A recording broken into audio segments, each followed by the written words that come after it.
Joseph Whitehorse's calloused hands locked around the steering wheel, his 18-wheeler shuddering to a halt on the frozen Wyoming highway. The sound piercing the November night wasn't wind through pines or an engine backfiring. It was the raw, human-like wail of something dying alone. It wasn't just any cry, it was the exact sound his 8-year-old daughter Emma had made during those final hospital nights 3 years ago. His CB radio crackled and died. The heater fan stuttered silent. Even the diesel engine seemed to hold its breath as that haunting voice rose again from the darkness beyond his headlights. Desperate, mourning, utterly heartbroken.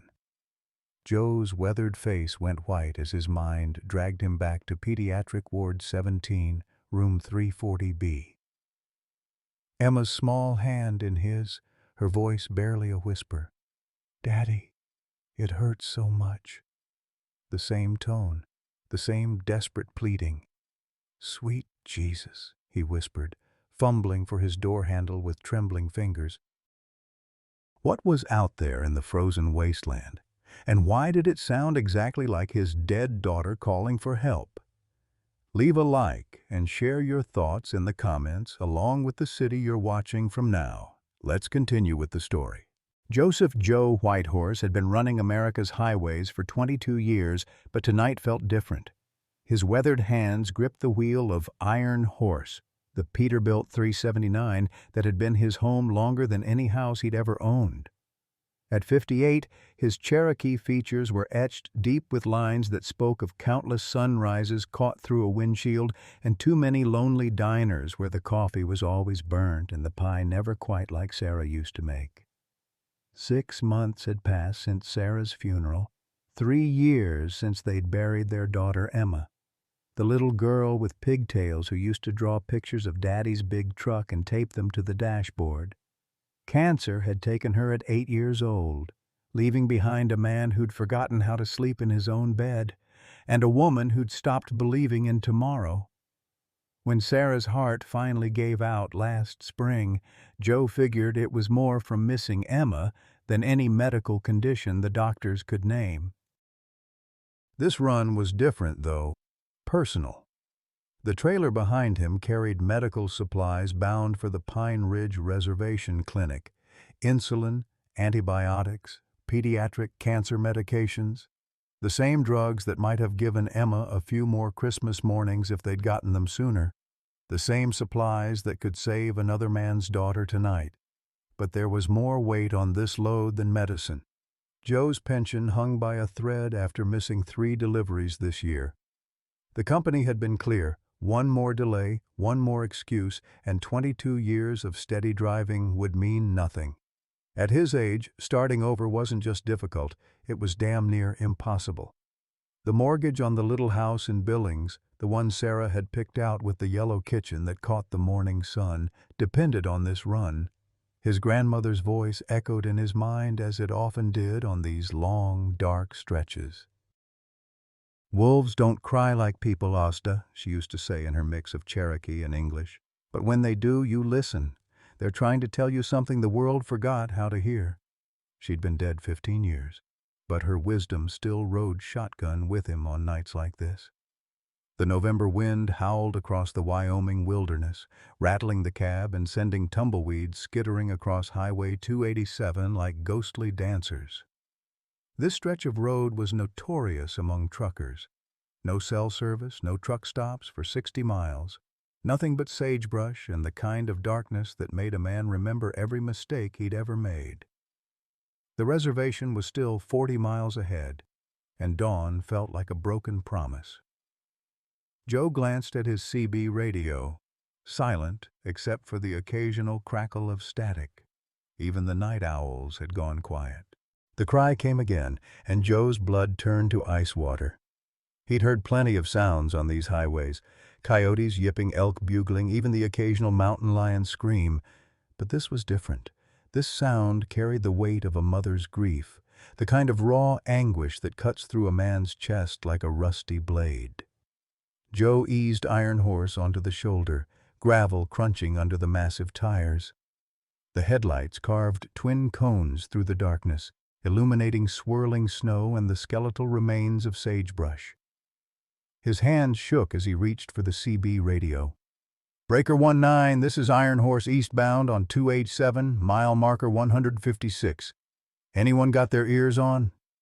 Static answered him. He tried again.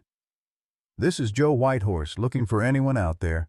Got a situation that needs some advice." Nothing but the wind and that god-awful crying. Joe grabbed his heavy maglite from behind the seat and stepped down from the cab. The November cold hit him like a slap, stealing his breath and making his old bones ache. The sound was coming from about 50 yards off the highway, down in a shallow depression where the snow had drifted deeper. As he picked his way through the brush, his grandmother's teachings whispered in his mind. She told him stories about wolves, about how they mate for life and mourn their dead like people do. "A wolf's heart can break just like ours, Ozda," she'd said. "And when it does, the sound will haunt you forever." The beam of his flashlight found her. The she-wolf lay in the snow, her gray coat matted with blood and ice. She was massive, probably 80 pounds of muscle and desperation. But it wasn't her size that stopped Joe's heart. It was what she was protecting. Cradled between her front paws was a pup, maybe 3 months old, its tiny body still and cold. The mother wolf looked up at Joe with eyes that held more pain than any creature should bear. She didn't snarl or bare her teeth, she just watched him with those ancient, knowing eyes and let out another of those heartbreaking cries. Joe's flashlight swept the area and found them, 2 more pups, their small bodies twisted and still in the snow. Steel trap chains glinted in the beam, the cruel metal jaws that had crushed young life. Illegal traps, the kind that hadn't been used legally in Wyoming for 20 years. "Sweet Mother of God," Joe whispered, his breath forming clouds in the frigid air. "What kind of monster does this to babies?" The she-wolf, he found himself thinking of her as Ayana after his grandmother's stories about the eternal mother, whimpered and nuzzled the pup in her arms. She was trying to warm it, trying to breathe life back into the still form. The futile hope in her actions cut Joe deeper than any blade. He pulled out his cell phone. No signal, of course.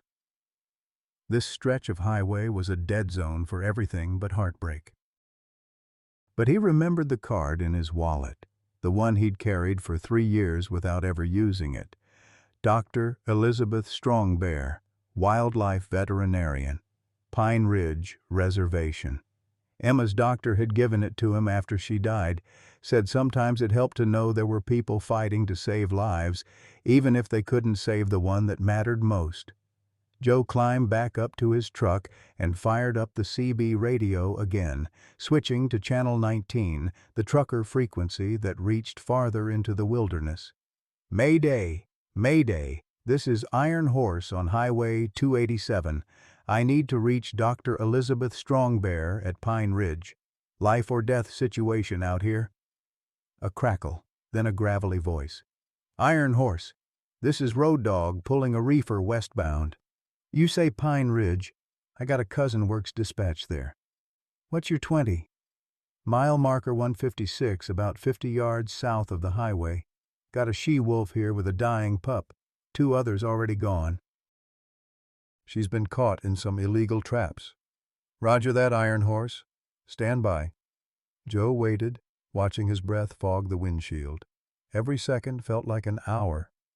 Through the side window he could see the faint glow of his flashlight where he'd left it, marking the spot where Ayana kept her vigil.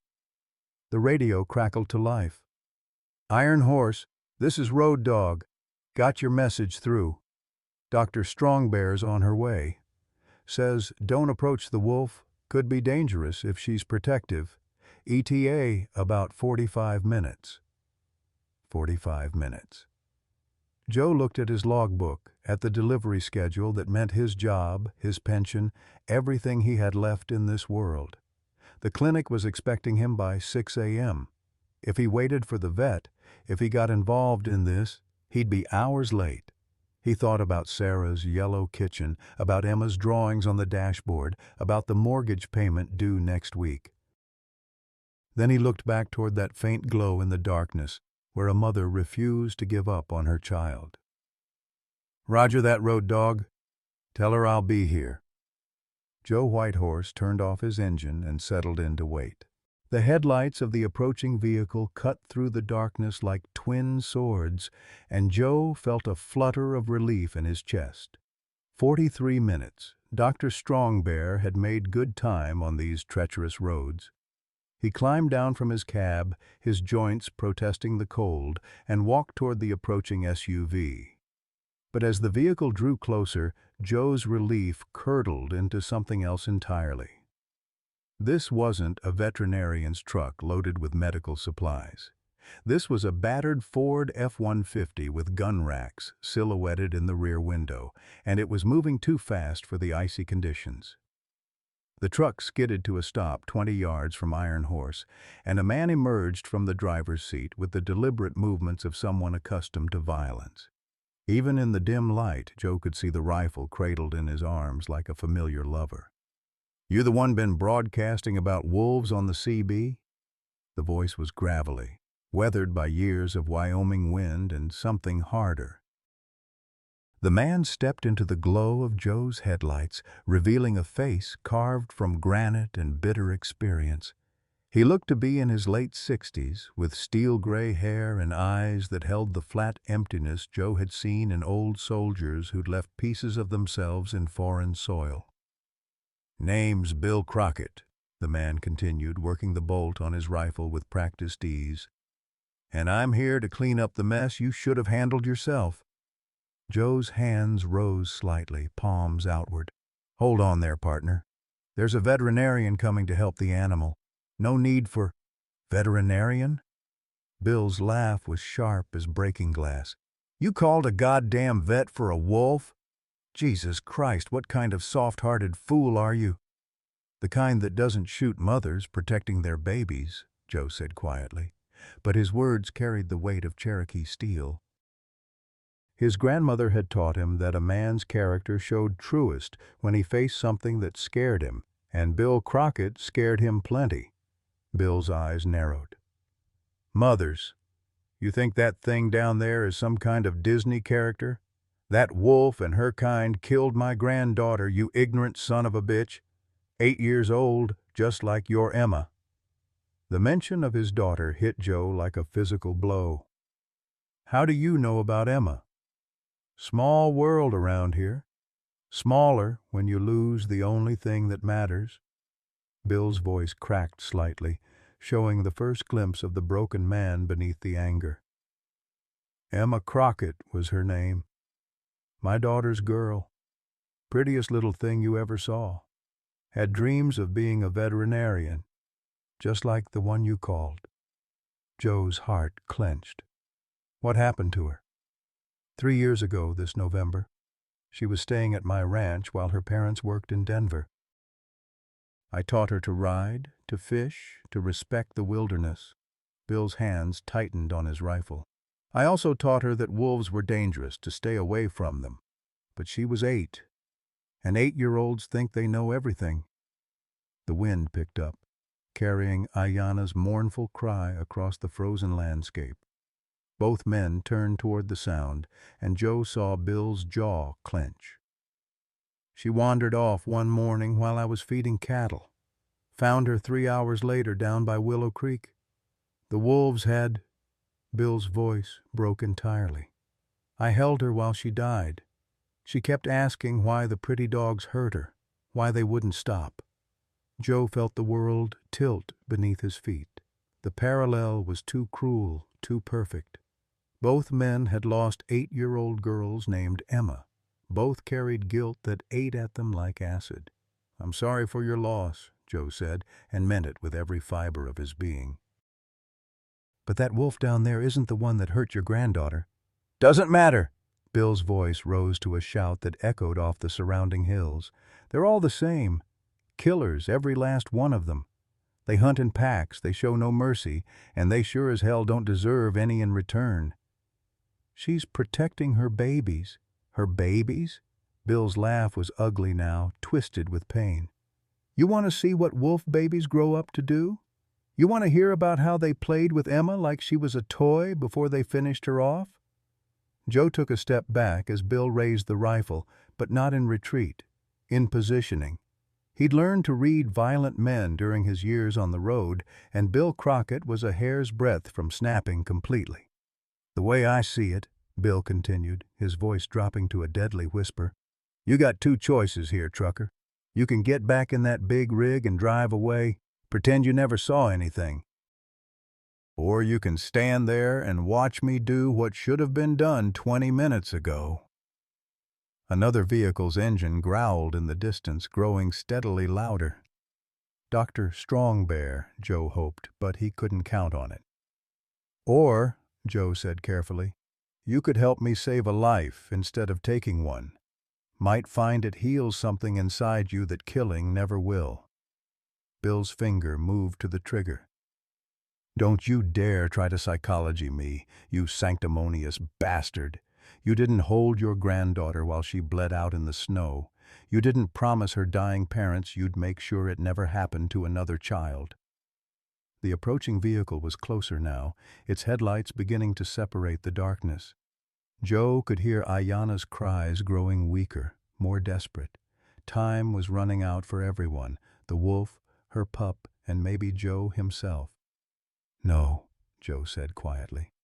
"But I held my daughter while cancer ate her alive, one cell at a time. I made promises too. Different ones maybe, but promises all the same." Bill's rifle wavered slightly. "That's not the same thing, isn't it? We both failed to protect the children we loved. Question is, what do we do with that failure? Do we let it turn us into something they'd be ashamed of? Or do we find a way to honor their memory?"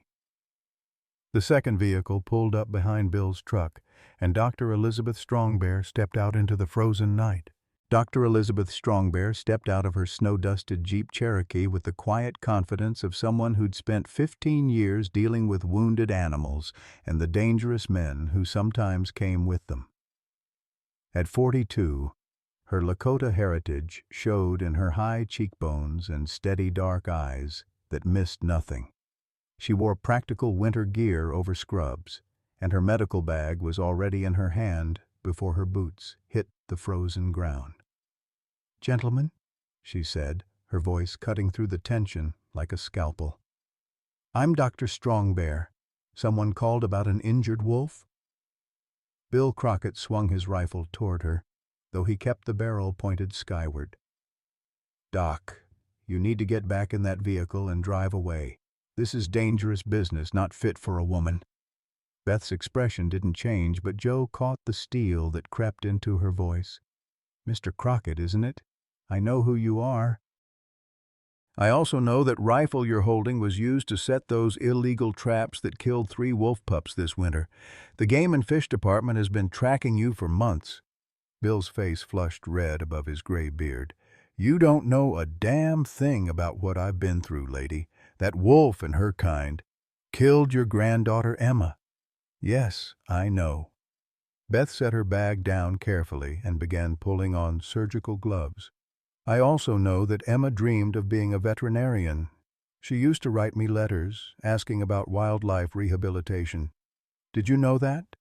The rifle in Bill's hands wavered. That's not possible. Emma never." Sweet little girl with pigtails and a gap-toothed smile. "She sent me drawings of wolves and asked if they really were mean like everyone said or if they were just misunderstood." Beth's voice gentled. "I still have those letters, Bill." "Every single one." Joe watched Bill's face crumble, saw the precise moment when 36 months of rage collided with a truth he'd buried beneath hatred. The old man's hands began to shake. "She wouldn't. Emma hated wolves. After what they did to her, Bill's voice broke. She was afraid of them.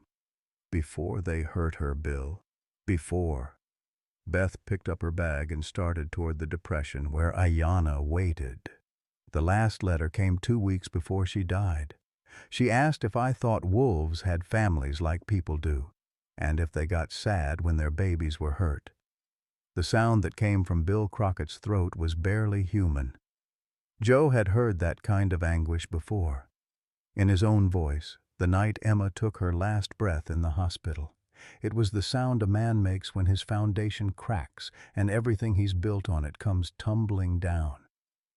Joe moved closer to Bill, ready to grab the rifle if the old man's grief turned violent. But Bill surprised him. Instead of raising the weapon, he let it fall to the snow and buried his face in his hands. "Jesus Christ," Bill whispered through his fingers. "What have I done? What have I done?" Beth was already moving down the slope, her flashlight beam dancing ahead of her. "Joe, I need you to bring your truck lights closer to the edge. Can you angle them down into the depression?" Joe nodded and jogged back to Iron Horse, fired her up, and carefully maneuvered the big rig until the headlights illuminated the makeshift den where Ayanna lay. The she-wolf looked up at the approaching humans with eyes that held wariness but not fear. She was beyond fear now, Joe realized. She was in that place where hope and despair intersect, where a mother will trust anyone who might save her child. Beth knelt in the snow about 10 feet from Ayanna, moving slowly and speaking in soft, musical Lakota. The words were foreign to Joe, but their meaning was universal, the timeless language of one mother speaking to another. "She's hypothermic," Beth called up to Joe. "The pup's been dead for hours, but she won't accept it." Classic grief response. We see it in human mothers, too. "Can you help her?" Joe asked. "Maybe. But I need to examine her first, and she's not going to let me near that pup." Beth continued her soft chanting, slowly extending one hand. "In my culture, we believe that animals choose their own time to die. We can heal their bodies, but their spirits, that's between them and the Creator." Ayanna's ears pricked forward at the sound of Beth's voice. Slowly, almost tentatively, the wolf stretched her neck out and sniffed Beth's extended fingers. What happened next made Joe's breath catch in his throat. The great she-wolf gently picked up her dead pup in her jaws and placed it at Beth's feet. Then she backed away 3 steps and lay down, exposing her belly in the ultimate gesture of trust and submission. "Sweet mother of pearl," Joe whispered. Beth's hands moved over Ayanna's body with professional efficiency, checking for injuries, feeling for broken bones. "She's been shot," she announced. "Looks like birdshot, probably weeks ago.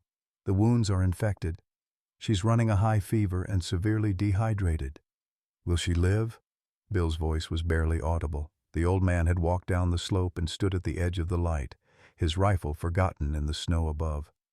"That depends on whether she wants to," Beth replied. "Right now, she's only alive because of maternal instinct. With her pup gone." She left the sentence unfinished.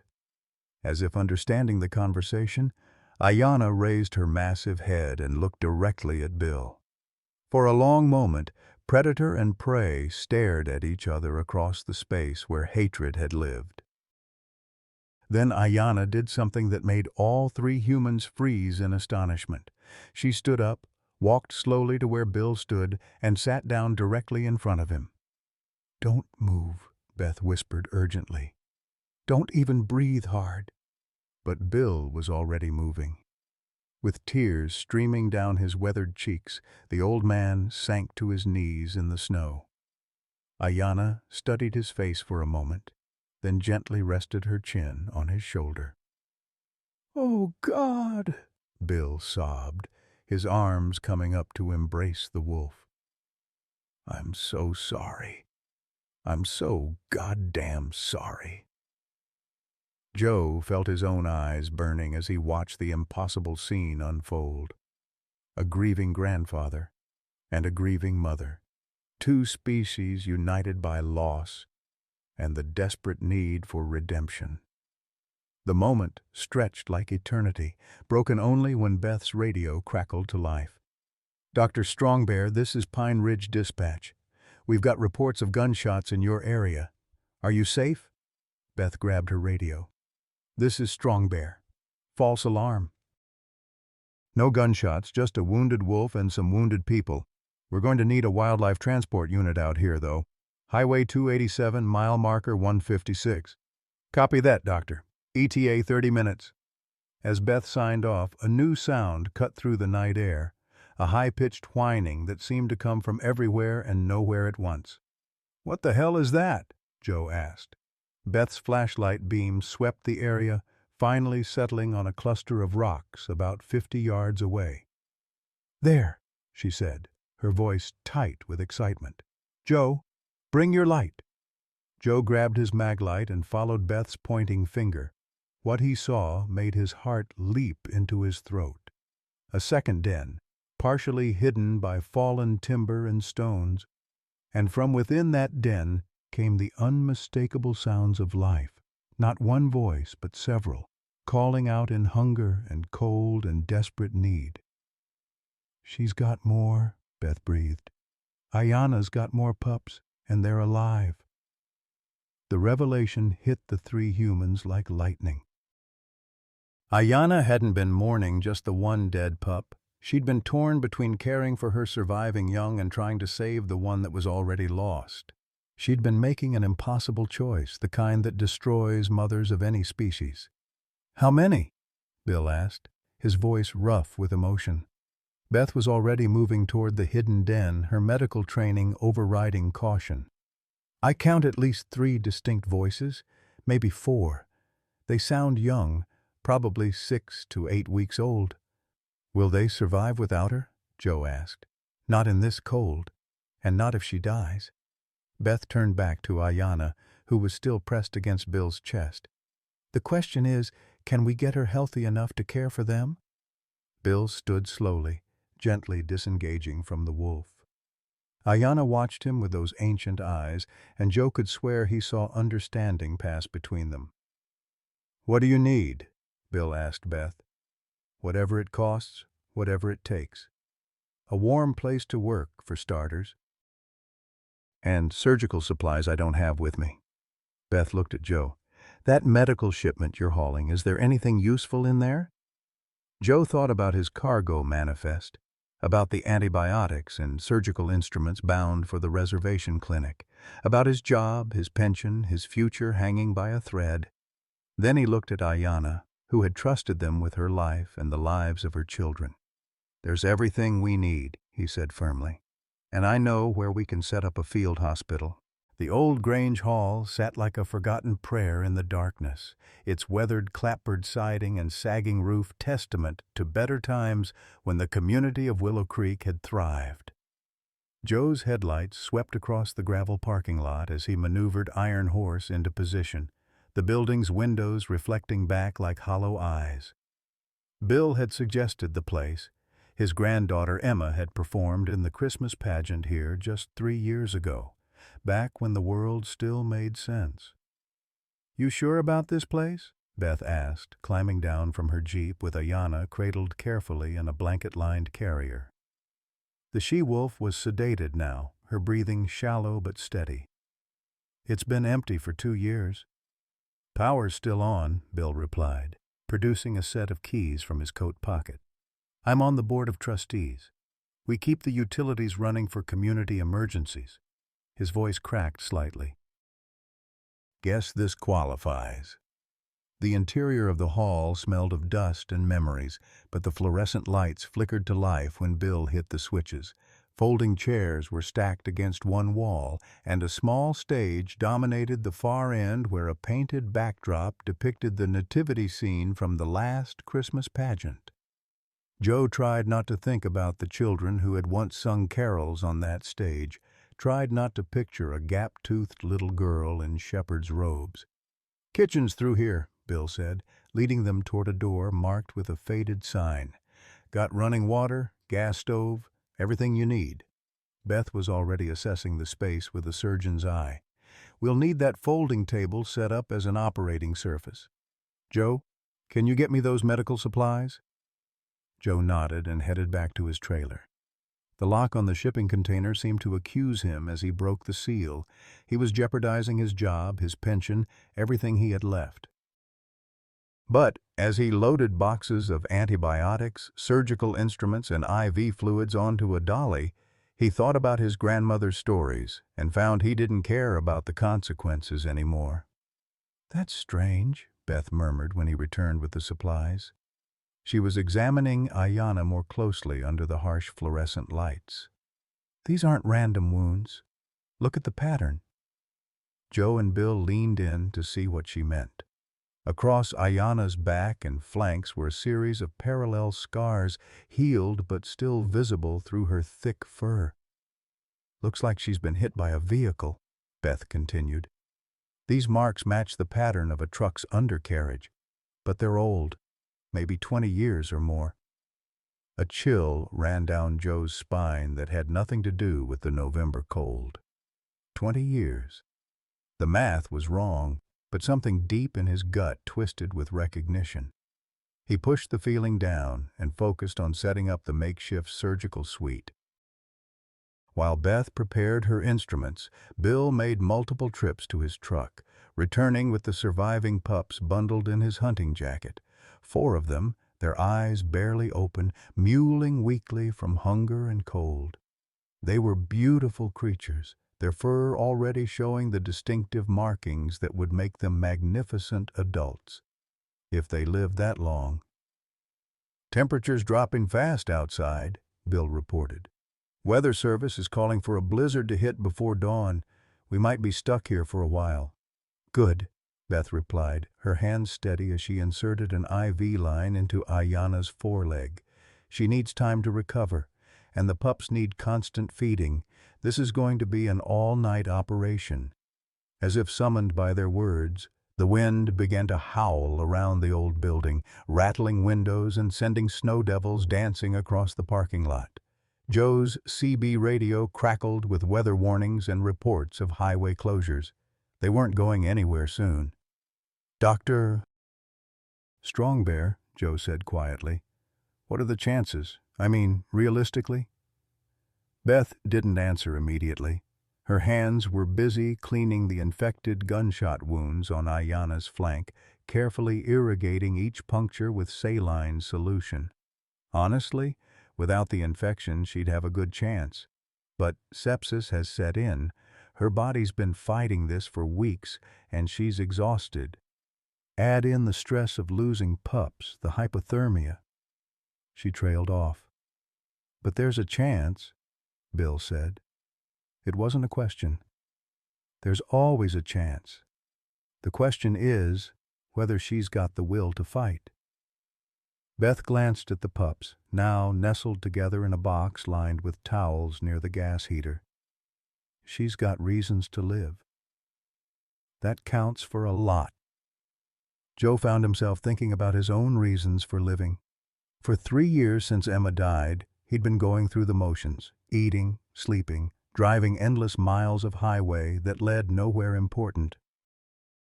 Tonight, for the first time in longer than he could remember, he felt like he was exactly where he needed to be. The surgery took 3 hours. Beth worked with the focused intensity of someone who'd learned her craft in emergency conditions, extracting dozens of birdshot pellets while Joe held lights, and Bill kept the pups fed with bottles of puppy formula they'd found in the medical supplies. The old man's hands were surprisingly gentle as he cradled each tiny life, whispering what might have been prayers or apologies in their small ears. "There," Beth announced, finally sitting back from the table. "I've gotten all the pellets I can find without doing more damage. Now it's up to her immune system and whatever higher power you believe in."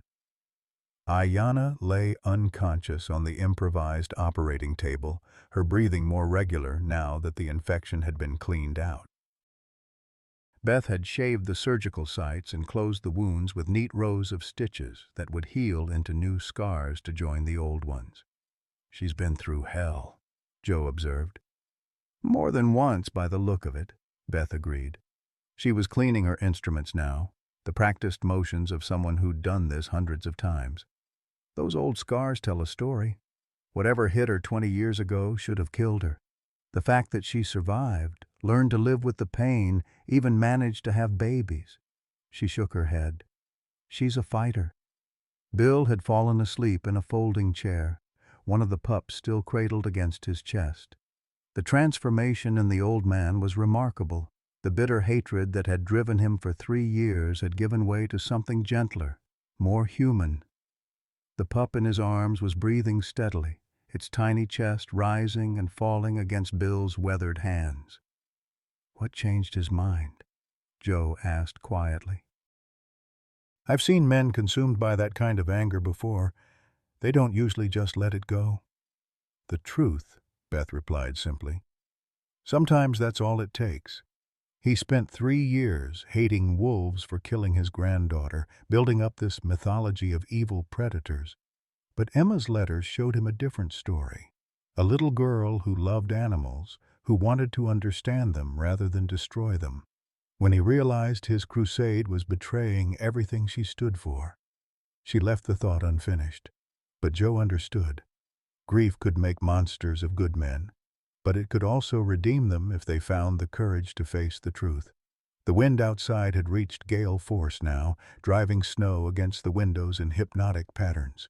Joe's CB radio reported whiteout conditions and highway closures extending from Casper to Billings. They were truly isolated now, cut off from the outside world in this little bubble of warmth and hope. "Joe," Beth said suddenly, studying his face in the harsh light, "you said you were making a delivery to Pine Ridge. Medical supplies for the clinic?" "That's right. Cancer medications, mostly. Some surgical equipment." "For pediatric patients?" Joe nodded, wondering where this was leading. "Dr. Sarah Crow Dog mentioned she was expecting a shipment. Said it might help save some kids who couldn't afford to travel to Denver for treatment." Beth's voice was careful, neutral. "Kids? Like your Emma." The connection hit Joe like a physical blow. Emma's doctor in Denver had mentioned other children, rural kids who couldn't afford specialized treatment. The medications in his trailer weren't just cargo, they were hope for families facing the same nightmare he'd lived through. "How many kids?" he asked. "3 that I know of. Maybe more by now." Beth's eyes were kind but honest. "Dr. Crow Dog says early intervention makes all the difference. A few days' delay in treatment." She didn't need to finish. Joe had lived through the nightmare of watching cancer steal time from his daughter, day by precious day. The idea that his own delays might cost another father his child was unbearable. "We'll get the medicine there," he said firmly, "soon as this storm passes." "And your job?" Joe looked at Ayanna, still unconscious but breathing steadily. He looked at Bill, sleeping peacefully for the first time in 3 years, with a wolf pup against his heart. He thought about Emma's drawings on his dashboard, her dreams of helping animals, her belief that even the scariest creatures deserved love. "Some things matter more than job security," he said. As if summoned by his words, his CB radio crackled to life. Iron Horse, this is Road Dog. You still out there in this mess?" Joe picked up the handset. "Still here, Road Dog, riding out the storm in Willow Creek." "Roger that. Listen, you got company coming your way. State Patrol's been looking for you. Seems your story about the wolves hit the social media somehow. You're famous, partner." Joe's heart sank. If the State Patrol was involved, it meant his company knew about the delays, about the broken seals on the medical cargo. His career was over. "What's the nature of the contact, Road Dog?" "Can't say for sure, but word is they want to give you some kind of commendation, something about heroism and community service."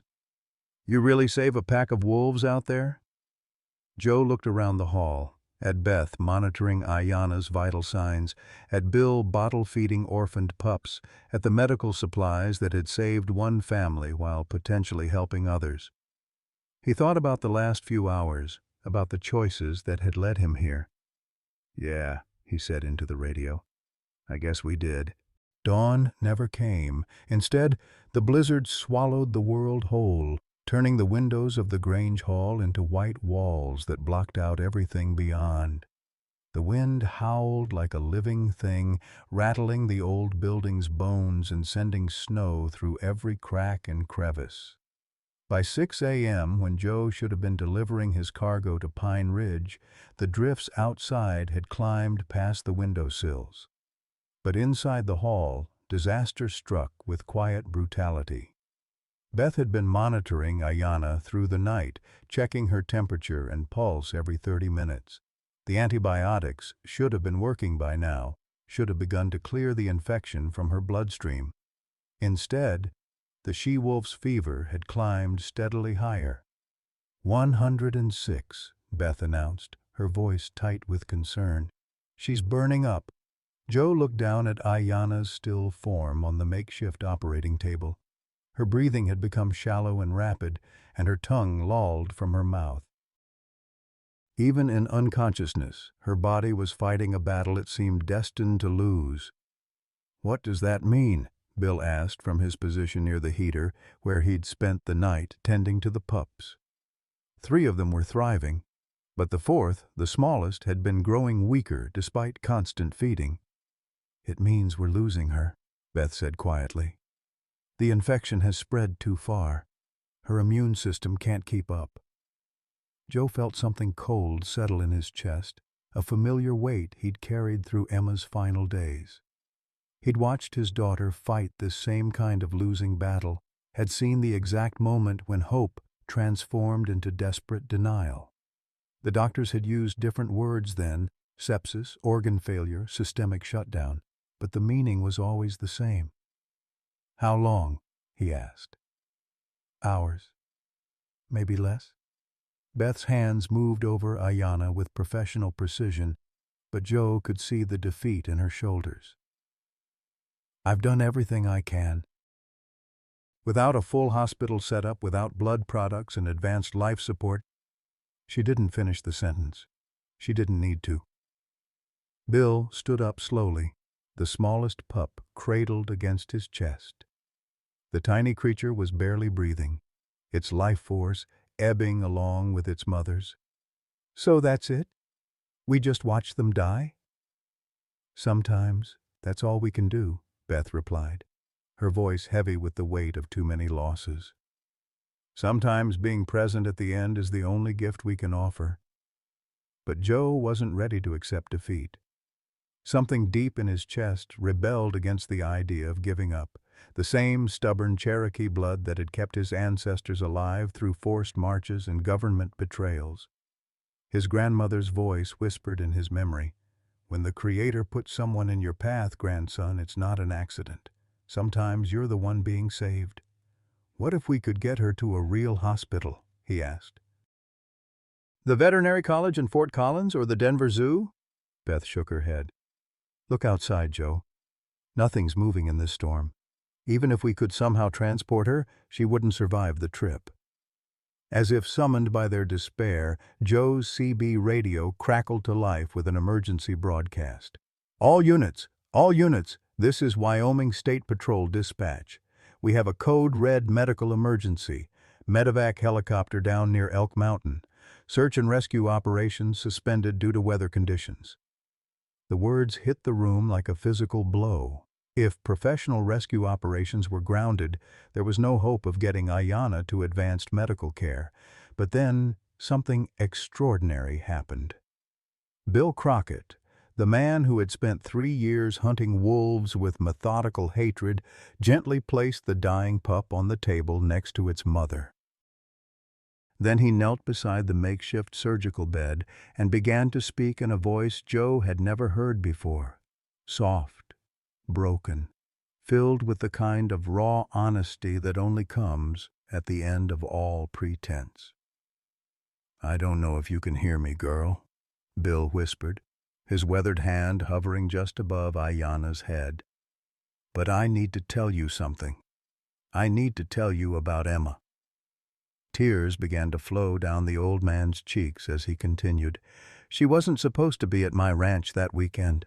Her parents had a fight, you see, and they needed somewhere for her to stay. I was so proud to have her, so excited to show her the land, teach her about wildlife." His voice cracked.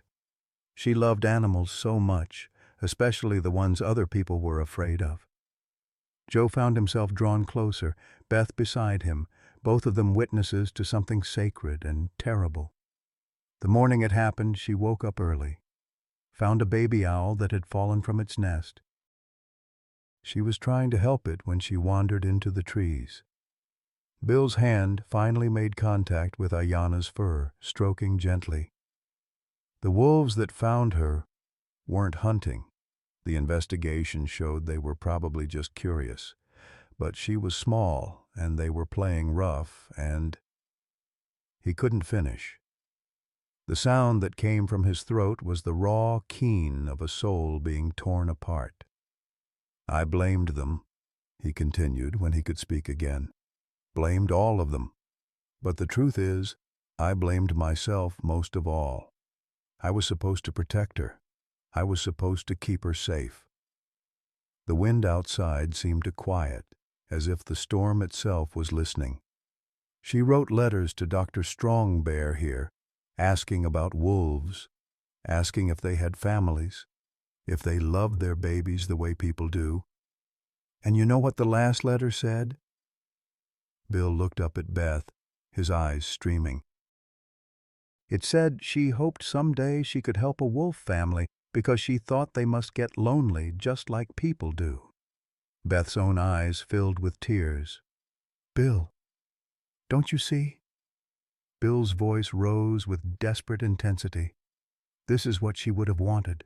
Not revenge, not hatred. She would have wanted us to save you and your babies. She would have wanted us to choose love over fear. What happened next defied every law of veterinary medicine Beth had ever learned. Ayanna's eyes fluttered open, not the glazed, unfocused gaze of delirium, but clear and aware. The she-wolf looked directly at Bill, and something passed between them that transcended species and understanding. Then Ayanna did something that made all three humans gasp in wonder. She lifted her head, despite the fever, despite the weakness that should have kept her unconscious, and gently nuzzled Bill's tear-stained cheek. "Jesus Christ," Joe whispered. Beth was already checking Ayanna's vital signs, her professional training warring with what she was witnessing. Her temperatures dropping, heart rates stabilizing.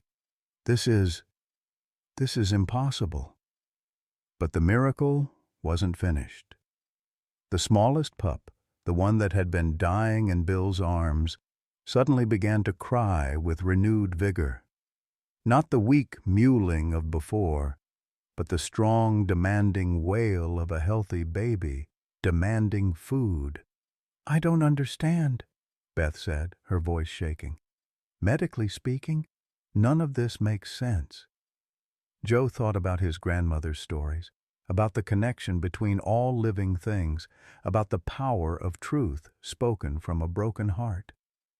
"Maybe it doesn't have to make sense," he said. "Maybe some things just are." The storm began to break as the sun climbed toward noon, revealing a world transformed by snow and the strange alchemy of compassion. But the real transformation had happened inside the old Grange Hall, where three broken people had found a way to heal each other by saving a family of wolves. As Ayanna continued her impossible recovery, as her pups grew stronger with each feeding, Joe realized that his grandmother had been right. He had been the one being saved, not just tonight, but all along. Every mile of highway, every lonely truck stop, every dawn that found him still searching for something he couldn't name, had been leading him here, to this moment, to this choice between despair and hope. The CB radio crackled again with reports of the storm clearing, of highways reopening, of the world returning to its normal rhythms. Soon he would have to face the consequences of his decisions, would have to explain the broken seals and the delayed delivery. But for now, in this moment, none of that mattered. For now, there was only the sound of new life crying for milk and the impossible sight of hope returning to eyes that had given up on miracles. The memories came flooding back like a dam bursting. It was Beth who triggered them, innocently enough, as she examined Ayanna's old scars in the improving light of afternoon. The storm had finally broken, leaving the world outside blanketed in pristine white, but inside the Grange Hall, a different kind of storm was building. "These impact patterns are very specific," Beth murmured, running her fingers along the parallel lines that crisscrossed Ayanna's back and flanks. The spacing, the depth, this was definitely a large truck. Probably happened at high speed, maybe during a storm when visibility was poor. Joe's hands began to tremble. 20 years. The mathematics of it crashed over him like ice water. Ayanna looked to be about 20 years old, ancient for a wolf but not impossible. And those scars, those terrible parallel lines that spoke of crushing impact and miraculous survival. "Highway 287, he whispered, his voice barely audible over the wind. "What was that?" Beth asked, looking up from her examination. But Joe was no longer in the Grange Hall. He was back in his old Kenworth, 20 years younger and infinitely more careless, driving through a blizzard because the company demanded it, and he needed the money. Sarah had been pregnant with Emma then, and they'd needed every dollar for the medical bills that were already mounting. The pack had appeared out of nowhere, ghost shapes in the swirling snow. He'd hit the brakes, felt the big rig jackknife on the ice, felt the terrible impacts as bodies disappeared under his wheels. When he'd finally gotten the truck stopped, the silence had been absolute except for one sound, a high, keening wail that had haunted his dreams for months afterward. He'd found the pregnant female first, her body broken and still. Then the alpha male, his neck twisted at an impossible angle. 5 adults in total, their lives ended in an instant of bad luck and worse weather. He'd searched for survivors, had even heard what sounded like crying from somewhere in the darkness, but the storm had been too fierce, visibility too poor. The state patrol had called it unavoidable. The insurance company had ruled it an act of God. But Joe had known better. He'd been driving too fast for conditions, too focused on his delivery schedule to properly watch for wildlife.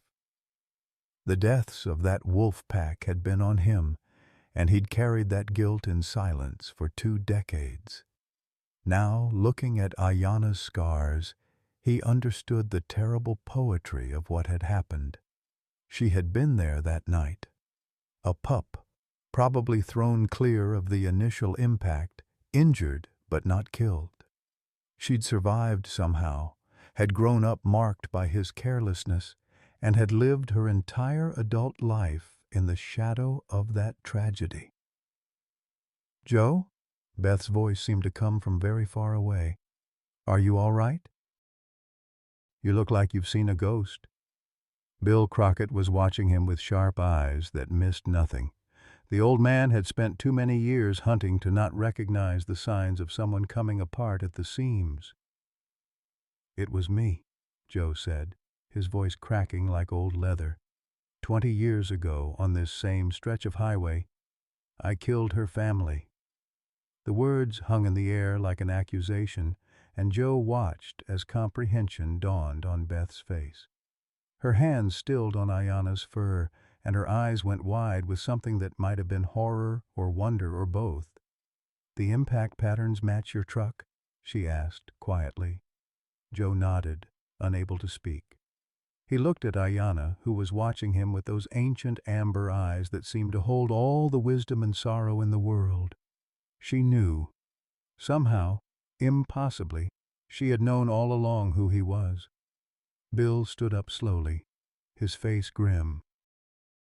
"So all this time, while we've been playing hero, patting ourselves on the back for saving her life," his voice trailed off as the implications sank in.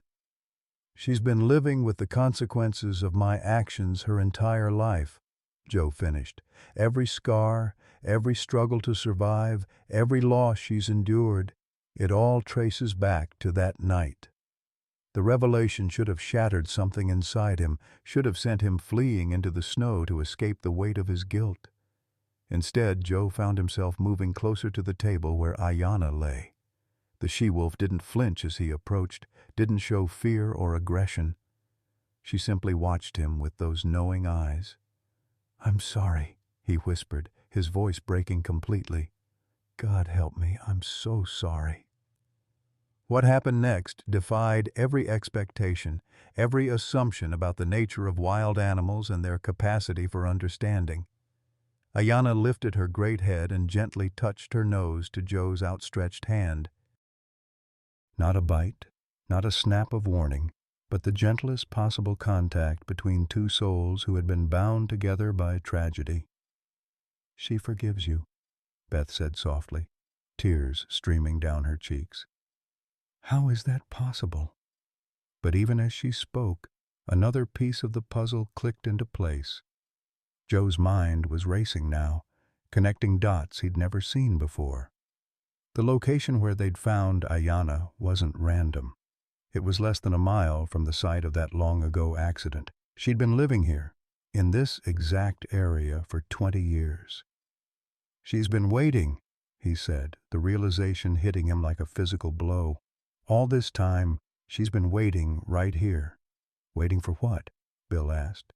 "For me to come back, for me to stop." Joe's voice was filled with wonder and anguish in equal measure. "Think about it. How many truckers drive this route every night? How many times has she heard engines like mine and come to the road, hoping?" The implications were staggering. For 2 decades, Ayanna had been living in the shadow of that accident, raising her own families in the same territory where her parents had died. And somehow, with an intelligence that transcended human understanding, she had recognized the sound of Joe's truck, had known that he was the one who needed to stop, needed to face the truth of what he'd done. "That's why she trusted us so quickly," Beth murmured. She wasn't just asking for help, she was giving Joe a chance at redemption. The CB radio crackled to life, breaking the heavy silence. Iron Horse, this is Wyoming State Patrol.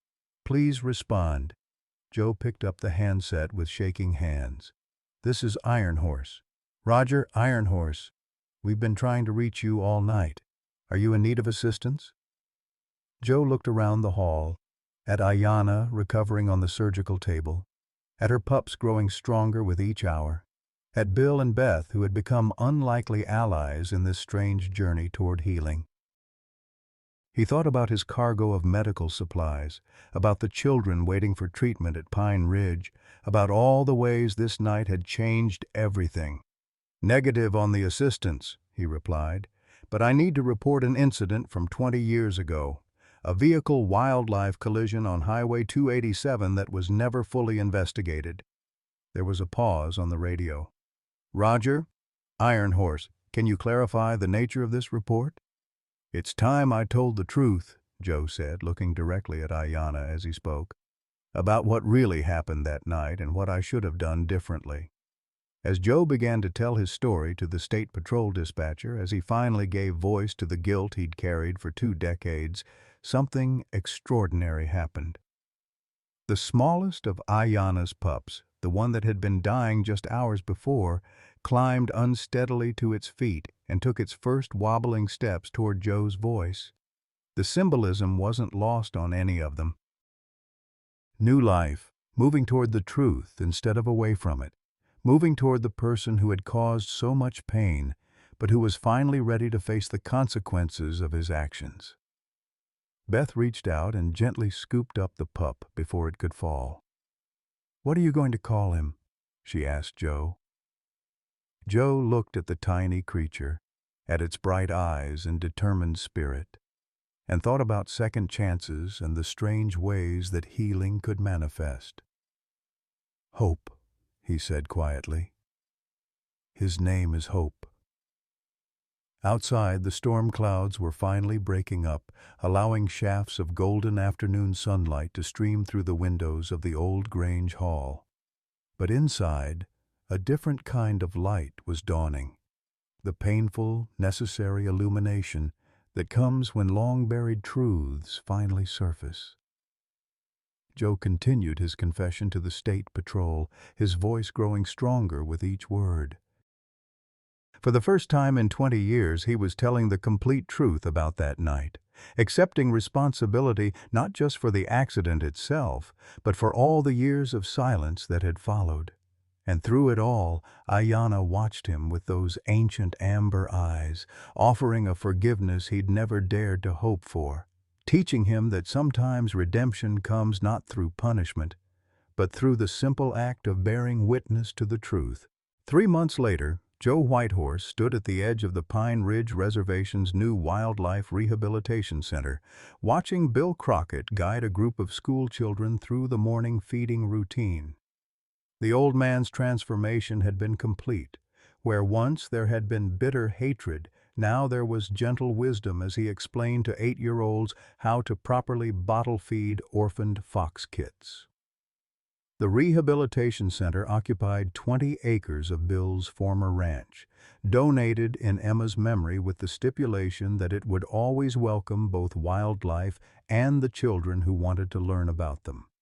The main building bore a simple wooden sign, the Emma Crockett Memorial Wildlife Center, where healing begins. Ayanna and her 4 surviving pups had been the center's first residents, though they wouldn't be staying much longer. Beth's medical miracle had held. The she-wolf had made a complete recovery and was now teaching her young ones the skills they'd need to survive in the wild.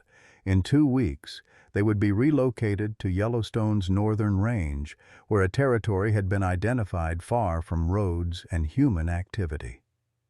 "You're going to miss her," Beth observed, joining Joe at the fence that enclosed Ayanna's temporary habitat. "Yeah," Joe admitted, watching the wolf family play in the afternoon sun. Hope, the smallest pup who had nearly died that first night, was now robust and healthy, though he remained the most curious of the litter.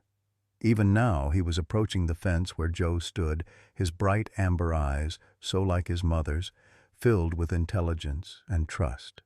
"Any word from the company?" Joe smiled, an expression that had become more frequent in recent months.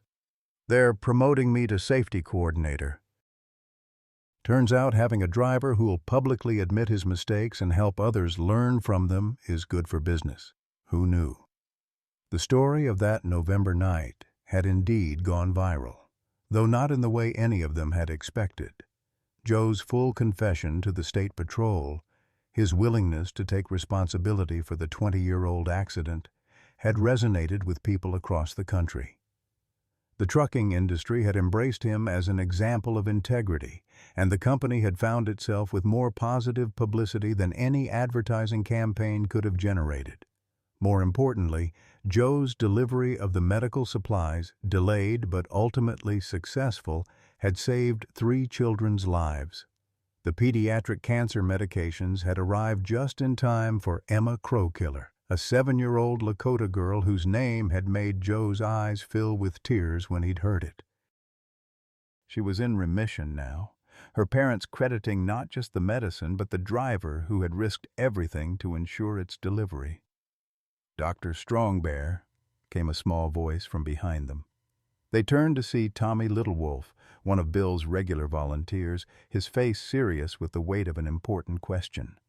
"Why did the wolf mama forgive Mr. Joe?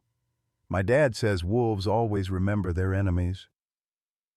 Beth knelt down to Tommy's level, considering the question with the gravity it deserved. At 10 years old, Tommy had already shown remarkable aptitude for animal care, spending every weekend at the center learning to rehabilitate injured wildlife. "What do you think, Tommy?" she asked. "Why do you forgive someone who's hurt you?" The boy thought for a moment, his dark eyes moving from Beth to Joe to Ayanna, who was watching their conversation with apparent interest from across the enclosure. "Because holding on to hurt makes you sick inside?" he suggested.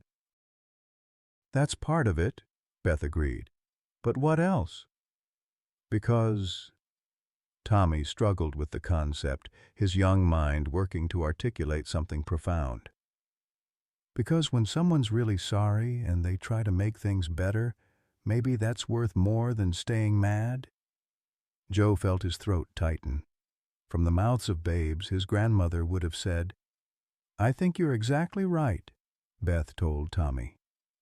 Ayanna understood something that took us humans a long time to learn, that healing happens when we choose love over anger, even when we have every right to be angry.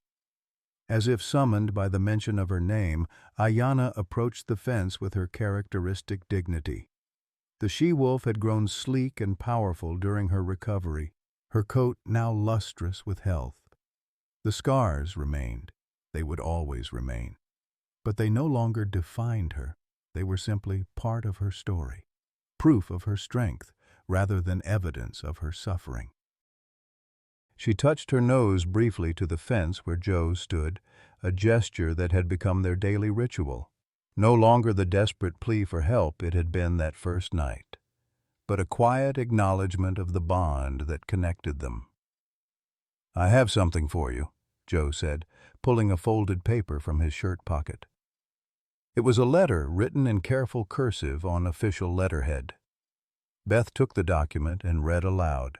"The Wyoming Game and Fish Department hereby establishes the Ayanna Pack Protection Zone, encompassing 50,000 acres of designated wilderness in the Yellowstone ecosystem.